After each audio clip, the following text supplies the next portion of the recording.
Flight 427 to Cedar Falls. Emergency descent. Oxygen masks dangling like broken promises above terrified passengers. Row 17. Calloused hands with motor oil still embedded under chipped fingernails gripping armrests that had seen thousands of journeys. The man wearing a faded flannel shirt and work boots sat motionless while chaos erupted around him, his weathered face carved from stone, eyes distant as if he'd already survived worse storms than this. Up in business class, champagne glasses shattered against tray tables. Behind him, a child sobbed for her mother, yet he remained perfectly still, breathing steady, as if mechanical turbulence was nothing compared to the wreckage life had already thrown his way. Then, cutting through screams and prayers, a woman's voice from first class pierced the mayhem. "My God! Is that Mike Thompson?" The Boeing 737 touched down hard on Cedar Falls Regional Airport's single runway, engines screaming in reverse thrust as emergency vehicles raced alongside the aircraft. Mike Thompson unbuckled his seatbelt with the same methodical precision he used when dismantling transmissions at Murphy's Auto Repair. No wasted motion, no unnecessary drama. Around him, passengers hugged loved ones and wiped away tears of relief.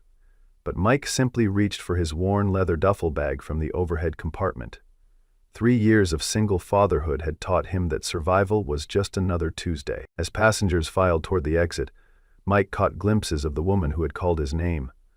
Catherine Sterling moved through the crowd like she owned the air itself. Charcoal blazer pressed to perfection, platinum hair pulled back in a style that probably cost more than his monthly rent. She was everything Cedar Falls wasn't. Polished, expensive, untouchable. When their eyes met, for a brief second, something flickered across her face. Recognition mixed with disbelief, as if she'd spotted a ghost wearing work clothes. The terminal buzzed with the controlled chaos of emergency protocols and delayed flights. Mike shouldered his bag and headed toward the parking lot, hoping to slip away unnoticed. But Catherine's voice followed him like an echo from another lifetime. "Mike, wait!" He stopped walking but didn't turn around, his jaw tightening imperceptibly. Some conversations were 3 years too late. She approached him slowly, her heels clicking against the polished floor with the rhythm of expensive confidence. Up close, Mike could see the tiny lines around her eyes that hadn't been there before, the way her fingers worried the edge of her Hermes bag. "You look," she started, then seemed to reconsider her words. "Different." Mike finally turned to face her, and for a moment neither spoke. The distance between them felt like more than just 3 feet of airport terminal. It was the space between 2 entirely different worlds. 3 years changes a lot, Mike replied, his voice carrying the rough edges of honest work and sleepless nights. He glanced at his watch, a battered Timex that had belonged to his father. "I need to get home. Emma's expecting me." Catherine's eyebrows lifted slightly at the mention of his daughter, as if she'd forgotten that life existed beyond quarterly reports and board meetings. But she said nothing as Mike walked away, leaving her standing alone among strangers who would never know they'd just witnessed the reunion of 2 people who had once built empires together. The next morning arrived gray and cold, typical for late October in Iowa. Mike's alarm hadn't sounded yet when he heard the telltale sputter of an expensive engine refusing to cooperate with Midwest weather. Through his kitchen window, he watched a sleek black Mercedes coupe roll to a stop in front of Murphy's Auto Repair, white smoke drifting from under its hood like surrender. The driver stepped out, and Mike's coffee mug paused halfway to his lips. Catherine Sterling had found him again. Murphy's garage sat on the edge of downtown Cedar Falls like a monument to simpler times. Brick walls darkened by decades of honest smoke, hand-painted signs advertising services that big city folks had forgotten existed. Mike arrived 10 minutes early, as was his habit, and found Catherine standing beside her disabled vehicle with the particular expression of someone accustomed to problems that money could solve. This wasn't one of those problems. "Car trouble?" Mike asked, approaching with the easy confidence of a man in his element. Catherine turned, and for a moment her corporate composure slipped. She looked almost relieved to see him, though she quickly masked it with professional courtesy. "The engine just started smoking. I was hoping someone here might take a look." Mike nodded toward the service bay, gesturing for her to follow. No mention of yesterday's encounter, no acknowledgement of shared history, just the simple transaction of customer and mechanic. Under the hood, the problem revealed itself immediately. A blown radiator hose, probably stressed by the dramatic temperature change from Chicago's urban heat island to Iowa's autumn chill. Mike's hands moved with practiced efficiency, diagnosing and explaining the issue while Catherine watched with curious intensity. She seemed fascinated by the way he worked, methodical, confident, completely absorbed in the task at hand. This was a side of Mike Thompson she'd never seen in boardrooms and strategy sessions. "It'll take about an hour," Mike said, wiping his hands on a red shop rag. "There's a diner across the street if you want to wait somewhere more comfortable." Catherine glanced around the garage, at the vintage car calendars, the coffee pot that looked older than some of the vehicles they serviced, the easy camaraderie between Mike and Murphy. "Actually," she said, "I think I'll stay here, if that's all right." Mike shrugged and returned to work, but Catherine caught the slight smile that tugged at the corner of his mouth. Some things apparently never changed. That afternoon, Mike sat in the familiar chaos of Emma's third-grade classroom, surrounded by miniature desks and colorful artwork that proclaimed the unbridled optimism of 8-year-olds. Parent-teacher conferences were sacred time in his carefully managed schedule, the 2 hours every month when the outside world had to wait while he focused entirely on his daughter's universe. Mrs. Rodriguez, Emma's teacher, spread out examples of Emma's work with the pride of someone who genuinely loved her job. "Emma's doing exceptionally well in math and reading," Mrs. Rodriguez explained, pointing to test scores that made Mike's chest swell with quiet pride. "But I'm particularly impressed with her creativity. Her latest assignment about personal heroes was quite remarkable." She pulled out a construction paper booklet titled My Hero in Emma's careful cursive, illustrated with crayon drawings of a man in work clothes fixing cars. The essay inside read, "My daddy is my hero because he fixes broken things and makes them work again. He fixes cars, and he fixed our family when it was broken too." Mike's throat tightened as he read his daughter's words. 3 years ago, when Sarah's funeral had left him drowning in grief and single parenthood, he'd wondered if he was making the right choices. Corporate salary versus honest work, Chicago penthouse versus small-town stability, the endless pressure of executive life versus being present for every scraped knee and bedtime story. Emma's simple words confirmed what his heart had known all along. Some things were more valuable than stock options. As he walked toward the parking lot, Mike noticed a familiar figure standing near the school's main entrance. Catherine Sterling stood beside a black rental car, studying the brick building with the same analytical expression she'd once reserved for market research reports. She seemed out of place among the minivans and SUVs of Cedar Falls families, yet something about her posture suggested she wasn't entirely uncomfortable. When she spotted Mike, she offered a tentative wave that felt both professional and personal. "Coincidence?" Mike asked, approaching her with Emma's artwork still tucked under his arm. Catherine's smile held a complexity he couldn't quite read. "Not exactly. I'm in town on business and I remembered you mentioning parent-teacher conferences. I was curious about—" She gestured toward the school, then seemed to reconsider her words. "About how different your life is now." The admission hung between them like a question neither was quite ready to answer. Cedar Falls Diner occupied the corner of Main and 2nd with the stubborn permanence of small-town institutions. Red vinyl booths, black and white checkered floors, and a coffee pot that never went empty. It was the kind of place where strangers became neighbors and neighbors became family. Mike found himself sitting across from Catherine in a back booth, 2 cups of coffee growing cold between them while conversations swirled around topics they'd both been avoiding. "You look happy," Catherine said finally, her fingers tracing patterns on the Formica tabletop. "I mean genuinely happy, not the kind of happiness you fake for board presentations." Mike studied her face, noting the exhaustion behind her perfectly applied makeup, the way her shoulders carried tension like armor. "And you look tired," he replied gently. "The kind of tired the sleep doesn't fix." Catherine's laugh held no humor. 3 years as CEO will do that to you, especially when you inherit a company that's bleeding money and expects miracles. The conversation drifted toward safer territory. Emma's school achievements, the peculiar charm of Cedar Falls, the way small-town life moved at a different rhythm than corporate America. But underneath the pleasant small talk, larger questions lingered. What brought Catherine to Iowa? Why now? And why did her presence stir up feelings Mike thought he'd buried alongside his former life? As Catherine excused herself to take a phone call, Mike watched her step outside into the fading afternoon light, her voice carrying the authoritative tone he remembered from strategy meetings. Some people changed geography, but geography didn't always change people. When Catherine returned to the table, her expression had shifted from casual conversation to business mode. "I should probably be honest about why I'm here," she said, settling back into the booth with visible reluctance. "Sterling Industries is conducting a comprehensive review of our regional operations.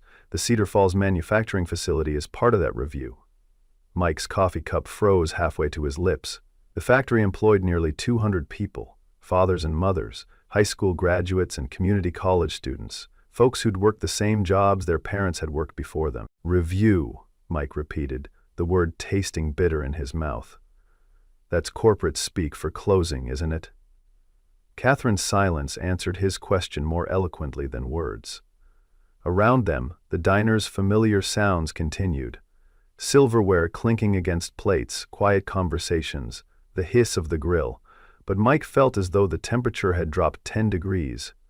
This wasn't coincidence or nostalgia that had brought Catherine to Cedar Falls. This was business, and business in Catherine's world rarely had happy endings for small towns. That evening, Mike stood in his small garage workshop, surrounded by projects that most people would call junk. Discarded car parts, twisted metal scraps, tools inherited from his father, the detritus of a life spent fixing things other people had given up on. But in Mike's hands, these forgotten pieces became something else entirely. Tonight he worked on a sculpture crafted from transmission gears and brake rotors, his welding torch painting shadows on the walls as sparks danced like fireflies in the darkness. The piece was taking shape, something abstract yet familiar, like hope built from wreckage. Mike had discovered this passion by accident 2 years ago, when grief and insomnia had driven him to his workshop at 3 a.m. What started as mindless tinkering had evolved into something approaching art, though he'd never used that word aloud. Cedar Falls wasn't the kind of place where mechanics were called artists, and Mike wasn't the kind of man who needed fancy labels for things that brought him peace. A soft knock interrupted his concentration. Through the workshop's single window, Mike saw Catherine standing in his driveway, looking uncertain and slightly cold in her business attire. He set down his torch, removed his safety mask, and opened the side door. "It's late," he said, not unkindly, "and you're not exactly dressed for garage tours." Catherine stepped inside anyway, her eyes immediately drawn to the sculptures scattered throughout the space. Her expression shifted from polite interest to something approaching amazement. "Mike, these are—" She moved closer to examine a piece, crafted from chrome bumpers and headlight assemblies, her fingers hovering just above the polished metal surface. "These are incredible. How long have you been doing this?" Mike shrugged, suddenly self-conscious about the oil stains on his clothes and the rough condition of his hands. "Couple years. It's just a hobby. Helps me think." But Catherine was studying the sculptures with the intensity she'd once reserved for market analysis, and Mike could practically see the gears turning in her mind. "This isn't hobby work," she said firmly. "This is sophisticated artistic vision. The composition, the use of industrial materials, the way you've balanced form and function. Mike, this is gallery-quality art."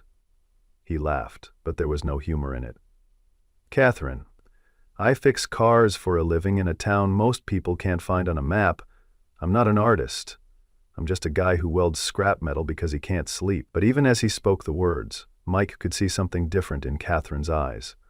The same look she'd worn when she'd spotted a breakthrough strategy or identified an untapped market.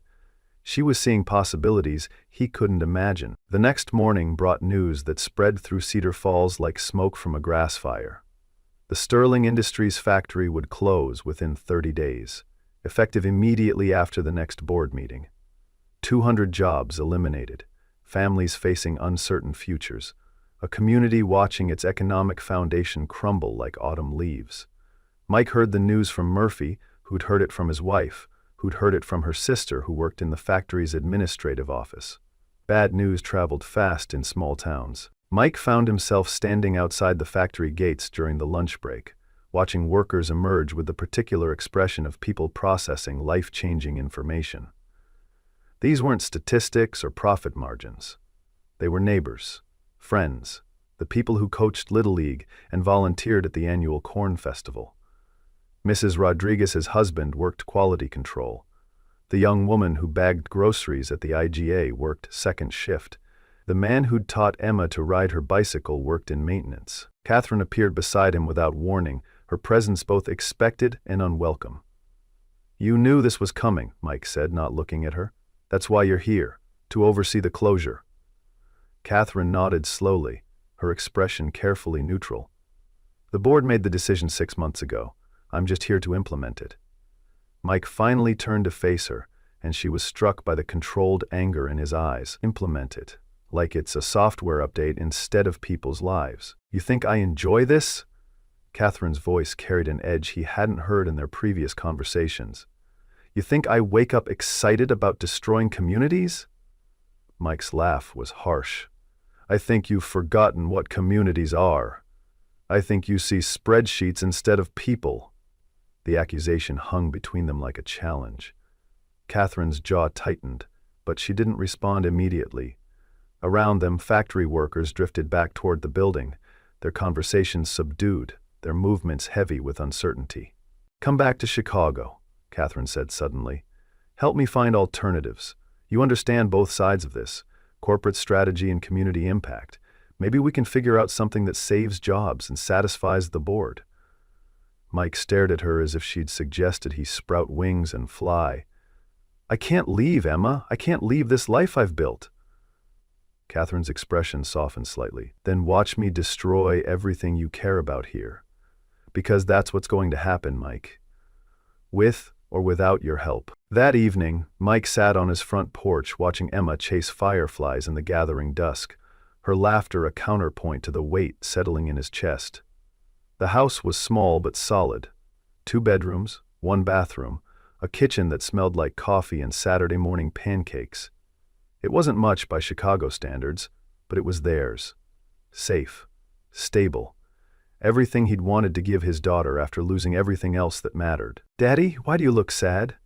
Emma settled beside him on the porch swing, her small hand finding his. Mike pulled her closer, breathing in the scent of childhood, playground dirt and strawberry shampoo, and the particular sweetness of 8-year-old optimism. "Just thinking about grown-up stuff, sweetheart. Nothing for you to worry about." But Emma was too perceptive for easy reassurance. "Is it about the pretty lady? Mrs. Rodriguez says her husband might lose his job at the factory." Mike's chest tightened. Emma attended school with children whose parents faced uncertain futures, and kids had a way of absorbing adult anxieties even when adults tried to shield them. "Sometimes," Mike said carefully, "people have to make really hard decisions. And sometimes those decisions affect other people in ways we don't want." Emma considered this with the seriousness of someone much older. "Like when you decided we should live here instead of the big city?" Mike nodded, surprised by her insight. "Exactly like that." Mike began. The following week brought an unexpected crisis that would change everything. Mike was installing a new exhaust system on a 1998 Chevrolet when the hydraulic lift malfunctioned, pinning him beneath the vehicle's undercarriage.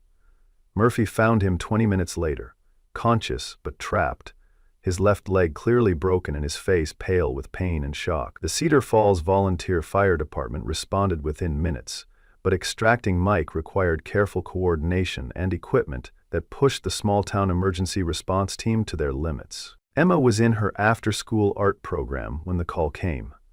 Mrs. Rodriguez drove her to the hospital, where they found Mike in the emergency room being treated for a fractured femur and mild concussion.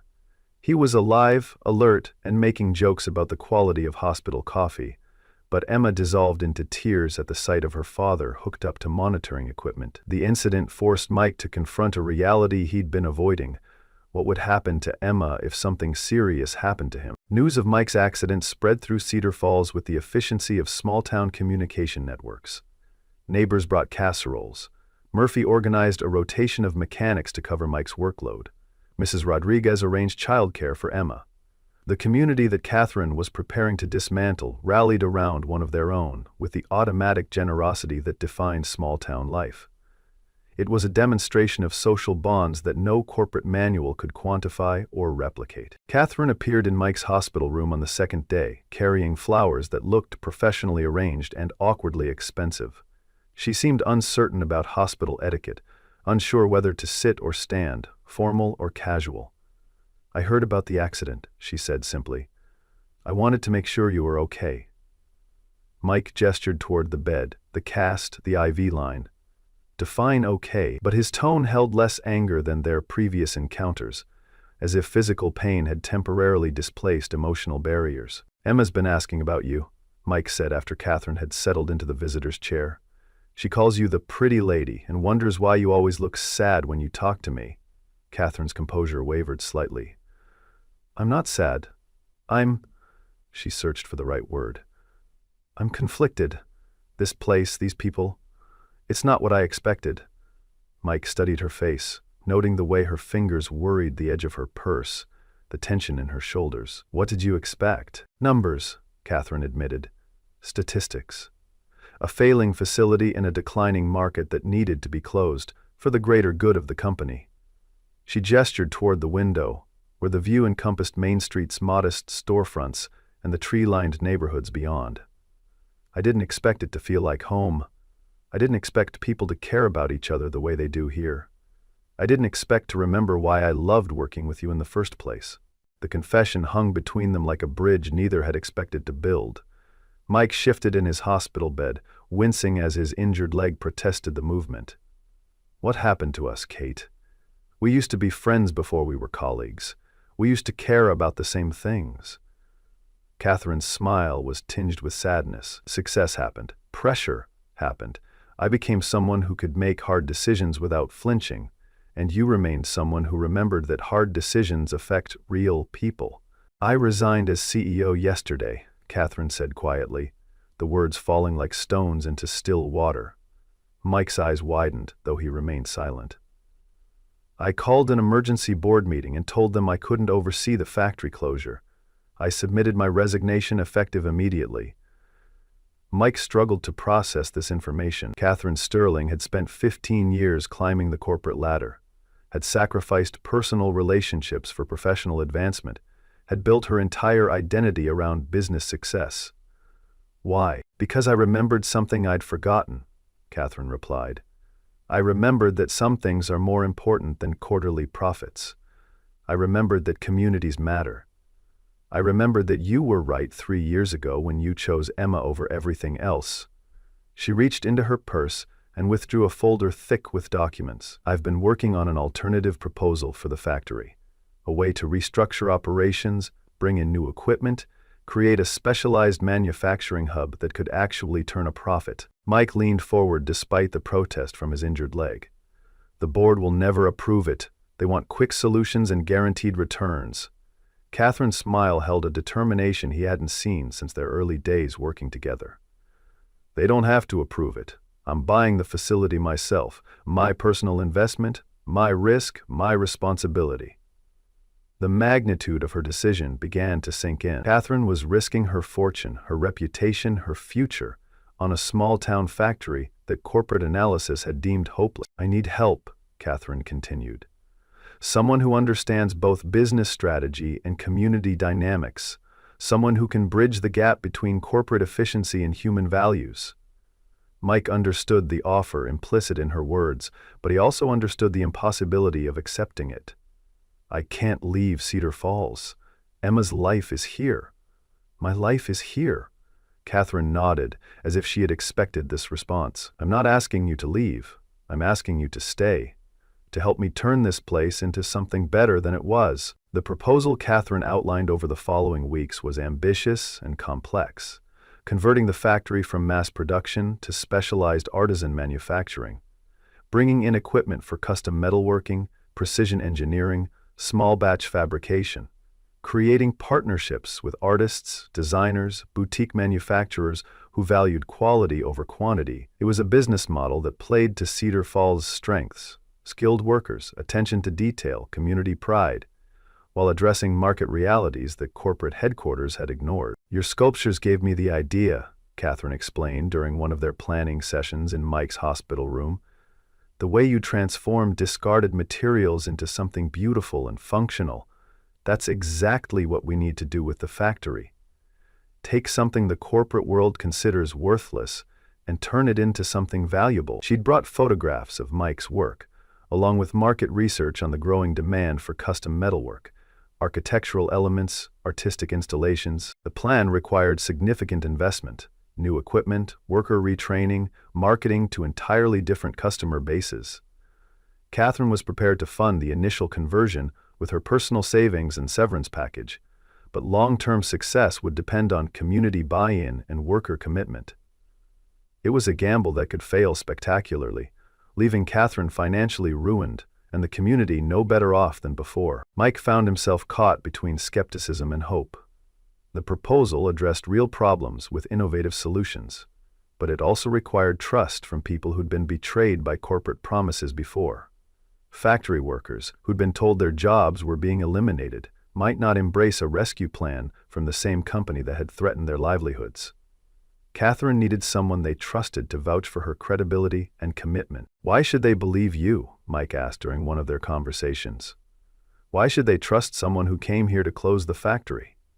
Catherine's answer was simple and direct: "Because you'll be there with me.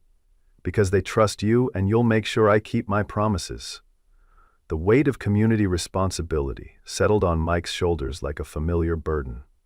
These were his neighbors, his friends, Emma's teachers and classmates' parents. Their futures were in his hands. The town meeting took place on a cold November evening in the Cedar Falls Community Center, a building that had hosted everything from high school graduations to funeral receptions over its 50-year history. Nearly the entire town showed up: factory workers and their families, local business owners, retirees who'd worked the facility back when it produced farm equipment. Teenagers who understood their post-graduation options were about to change dramatically. Catherine stood before the assembled crowd in jeans and a simple sweater, looking more like a neighbor than a corporate executive. Mike sat in the front row, his casted leg propped on a folding chair, Emma beside him, drawing pictures of the adults talking seriously about grown-up things. The room buzzed with the nervous energy of people whose lives hung in the balance, of financial projections and business plans they couldn't fully understand. "6 months ago," Catherine began, "I came here to close this factory. I had spreadsheets that proved it was unprofitable, market analysis that showed it was unsustainable, board directives that made closure inevitable." Murmurs rippled through the audience, some angry, some resigned, all paying close attention. "But I didn't have something that spreadsheets can't measure. I didn't have understanding of what this place means to all of you." Catherine outlined her proposal with the clarity and confidence that had made her a successful executive, but also with a warmth and sincerity that surprised even Mike. She acknowledged the risks, admitted the uncertainties, and promised only that she would invest everything she had in making the plan work. No guarantees, no corporate doublespeak, just honest commitment to an uncertain future that they would build together. The questions came rapidly and skeptically. How could they trust someone from Sterling Industries? What happened if the new business model failed? Who would really be in charge of daily operations? Catherine answered each question directly, and when she didn't know something, she admitted it. Mike found himself impressed by her honesty and moved by her obvious commitment to making amends for corporate decisions she'd inherited rather than created. When the formal presentation ended, Mike struggled to his feet with the help of his crutches. The room fell silent as he made his way to the front, Emma following close behind. 3 years ago," Mike said, his voice carrying easily through the community center, "I left a corporate job in Chicago because I decided some things mattered more than money. Family mattered more. Community mattered more. Being present for the people you love mattered more." "I know Catherine Sterling," Mike continued. "I worked with her for 7 years. I've seen her make hard decisions and live with the consequences. I've also seen her admit when she was wrong and work to make things right." He gestured toward Catherine, who stood listening with visible emotion. She's not perfect. This plan isn't guaranteed, but she's here, risking everything she has, because she believes this community is worth saving. The vote was closer than Catherine had hoped, but decisive enough to move forward. 63% of the factory workers agreed to participate in the retraining program. Local investors pledged additional funding. The city council approved tax incentives for the manufacturing conversion. It wasn't unanimous support, but it was enough to begin the transformation that would either revitalize Cedar Falls or serve as an expensive lesson in the limits of good intentions. Over the following months, the factory underwent a metamorphosis that mirrored the changes in Catherine herself. Obsolete assembly lines were replaced with precision equipment. Workers attended training sessions on custom fabrication, artistic metalworking, quality control for small batch production. Catherine rented a small apartment above the downtown bakery, trading her Chicago penthouse for a place where she could walk to work and know her neighbors' names. Mike's role evolved from skeptical advisor to operational partner. His artistic vision and community connections proved invaluable in bridging the gap between Catherine's business acumen and the workers' practical expertise. Together, they developed product lines that showcased both technical skill and creative innovation. Architectural elements for urban developers, custom sculptures for public spaces, precision components for specialized manufacturers. The transformation wasn't without setbacks. Equipment failures, training delays, customer acquisition challenges, and the constant pressure of financial sustainability tested everyone's commitment. Some workers left for more stable employment elsewhere. Some community members remained convinced that the whole enterprise was an elaborate corporate deception. But slowly, incrementally, the business began to succeed. Emma adapted to the changes in her father's life with the resilience of childhood, though she noticed that he smiled more often and seemed less tired when he came home from work. She also noticed that Catherine had become a regular presence at school events, community gatherings, and their kitchen table on Sunday mornings. The relationship between her father and Catherine remained undefined, not quite friends, not quite business partners, something more complex than either label could capture. 6 months after the factory reopening, Mike stood in the facility's main production area, watching Catherine explain a custom fabrication process to a group of visiting architects. She moved through the workspace with easy familiarity, her expensive suits replaced by practical clothing, her corporate polish tempered by genuine engagement with the work and workers around her. She had found something in Cedar Falls that Chicago had never offered, a sense of purpose that transcended profit margins. "She's happy here," Emma observed, joining Mike near the observation window. "Happier than when she first came." Mike nodded, surprised by his daughter's perceptive assessment. Catherine was happy, in a way that seemed both foreign and natural to someone who'd spent 15 years climbing corporate ladders.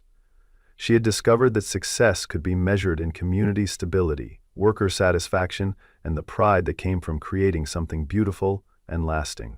The sculpture that had started this transformation, Mike's piece, crafted from airplane parts collected after the emergency landing, now stood in the factory's main lobby. A plaque beside it read simply, "From crisis to community."